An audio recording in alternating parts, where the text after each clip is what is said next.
Hi అండి, welcome back to Santhu kitchen.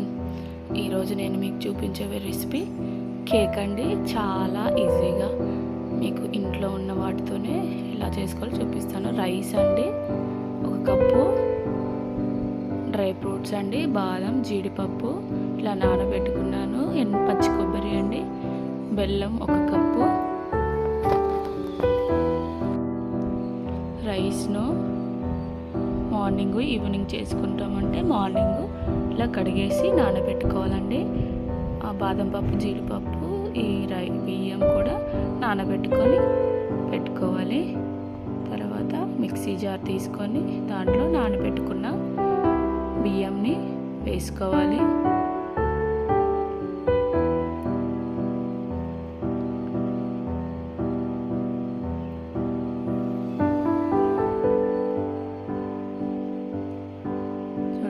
ఇలా నానబెట్టుకున్న బియ్యంని వేసేసుకొని డ్రై ఫ్రూట్స్ అండి, నానబెట్టుకున్న డ్రై ఫ్రూట్స్ను మిక్సీ జార్లో వేసుకొని వీటిని మిక్సీ పట్టేసుకోవాలి. చూడండి, ఇలా మెత్తగా మిక్సీ పట్టేసుకొని ఒక గిన్నెలో వేసుకోవాలి.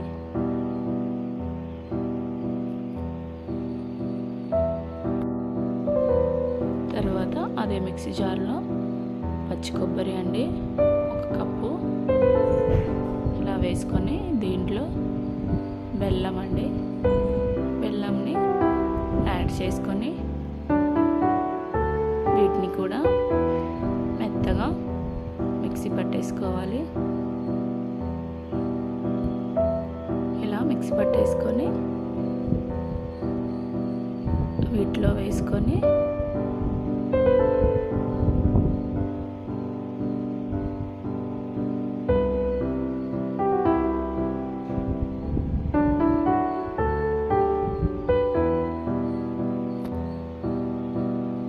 రెండింటిని కలిపేసుకోవాలి.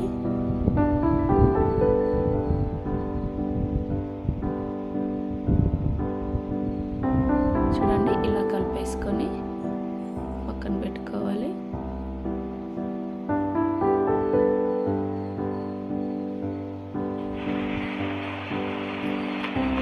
చూడండి, ఇలాంటి ఒక బాక్స్ తీసి నెయ్యి రాసుకొని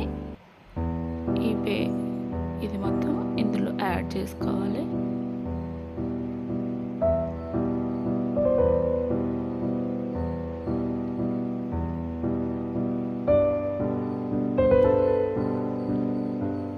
ఇలా వేసేసుకున్నాక చూడండి, ఇడ్లీ పాత్రలో కింద ఒక వాటర్ వేసుకొని ఒక గిన్నె పెట్టుకొని ఈ బాండి పెట్టేసుకొని మూత పెట్టేసుకోవాలి.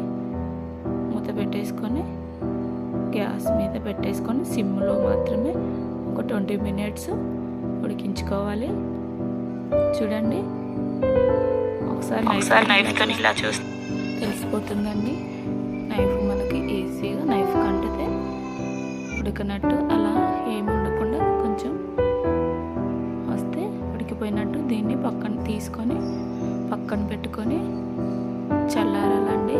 మొత్తం చల్లారితేనే ఈజీగా తీయడానికి వస్తుంది. సో ఇదంతా చల్లారాక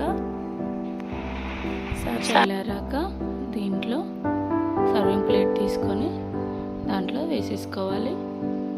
చూడండి, మీకు చూపిస్తున్నాను. ఇలా బ్రష్ చేసుకొని